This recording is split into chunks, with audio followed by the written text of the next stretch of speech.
Okay, with the economy going to hell in a handbasket, interest rates are rising after all, inflation is on the up and up, green-induced energy crises are leaking across the globe, food shortages are causing chaos, not just in Sri Lanka, but around the world. It's pretty easy to become a bit disillusioned with what's going on. So to break it all down, explain whether we're facing a boom, a gloom, or perpetual doom, I'm joined by the brilliant Terry McCrann, economist and columnist with The Australian. Delighted to say he joins me now from Melbourne. Terry, welcome. Can I start with the unemployment rate released today? A 48-year low, 3.5%. This is a welcome sign, I'm sure, for the government and for the economy, but it brings with it some other pressures, doesn't it? Well, Cory, take a bow, Scott Morrison, because the real reason why we've got such a low unemployment rate is that decision to close the border in March 2020. It didn't only stop COVID from flying into Australia, it stopped a lot of people from flying into Australia, all those migrants, all those backpackers, all those students that used to provide work, provide employment in the jobs that cross the economy. And the absence of those people has left those jobs for Australians, for people that are already here. So the fundamental reason why the jobless rate is so low is because we haven't had the 250,000 plus migration that we used to have before COVID. And it's a good news story potentially. Well, it is a good news story for Australian workers, and it could lead to higher wage increases. But then we get to the problem. If we have wages going up too much, we've already got that very high inflation, thanks to a whole host of factors, but most recently the war in Ukraine. If we have wages chasing prices and able to succeed in catching them, we know where that leads, Cory. That leads to a wages prices spiral, and that will mean even higher interest rates than we are already going to get from the Reserve Bank. And Terry, this is the double-edged sword, isn't it? I mean, it's lovely to see low unemployment, but with the fears of a recession on the horizon, and there are people talking about that, the Reserve Bank's cash rate continues to climb, and people are now saying it could be 75 or maybe even 100 basis points at the next meeting of it. The Australian housing market, I'm told, is especially sensitive, and that's how a lot of Australians measure their wealth, don't they? Well, if I can put it fairly brutally, Cory, the housing market fall in prices is the reduction in prices and property values that we have to have. Memories of Paul Keating in 1990.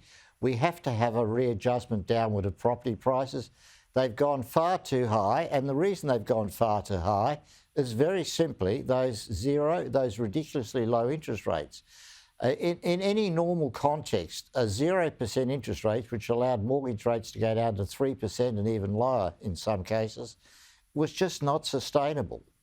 And there's a real problem because we've allowed people to be sucked into borrowing very large sums of money to pay excessively high prices for their properties, and they are now going to face the reality that their properties are going to fall in value, their repayments are going to go up, and they will move into a situation of negative equity, where the house will be worth less than they owe.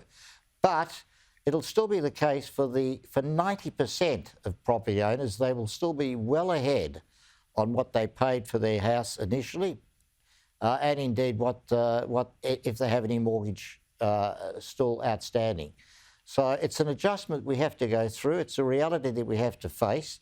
Property prices, particularly in Melbourne and Sydney, have to come down to more realistic values. Interest rates have to go up to more realistic values. We can't keep running the economy on monetary steroids.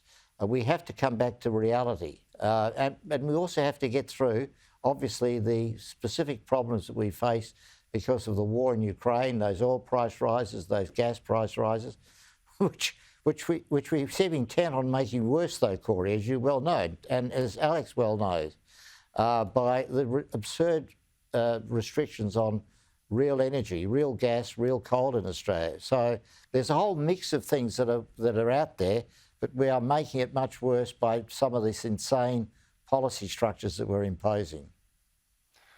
Yeah, it seems that we have a policy agenda that is determined to punish Australia. But we don't have a monopoly on an energy crisis, do we, Terry? I mean, Europe is suffering through a heat wave. Their energy grid is coming under increasing pressure, so much so that even in Hungary, they've declared an official energy emergency as supply disruptions and skyrocketing prices thrash the continent. This is the definition of madness, Terry. They've succumbed to green ideology. I mean, now they're paying the consequences, and somehow we think it's going to be different here.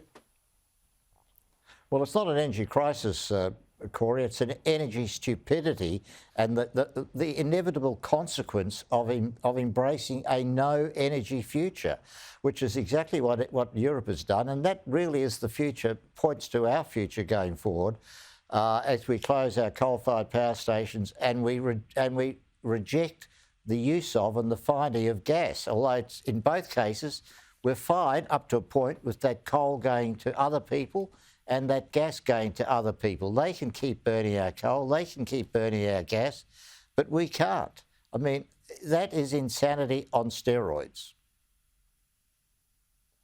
It sure is the theatre of the absurd, our energy policy in this country, as you've pointed out very, very clearly tonight. Terry McCrann, thank you so much for joining me on Credlin. I really appreciate it.